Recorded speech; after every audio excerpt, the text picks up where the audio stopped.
มัยโบราณกาลมีนักภาวนาผู้หนึ่งบำเพ็ญเพียรตบะเก่งที่สุด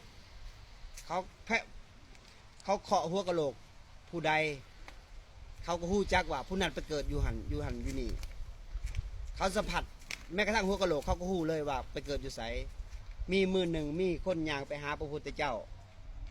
และพระพุทธเจ้าเอาหัวกะโหลกมาหาหัวมาให้หนุ่มผู้ที่เก่งในญาณไปสัมผัสเบิ่งหัวกะโหลกว่าหัวกะโหลกที่หนึ่งที่สองที่สามที่สี่ไปเกิดอยู่ไสเขาฮู้จักมัดเขาตอบให้พระพุทธเจ้าได้ยินมัดและหัวกะโหลกองค์ที่ห้าเขาตอบพระพุทธเจ้าบ่ได้เขาสัมผัสเฮิงเติบ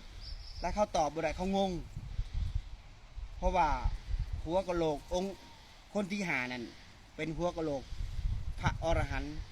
เพราะว่าเขาบ่ได้ตายบ่ได้เกิดเขาเป็นหัวกะโหลก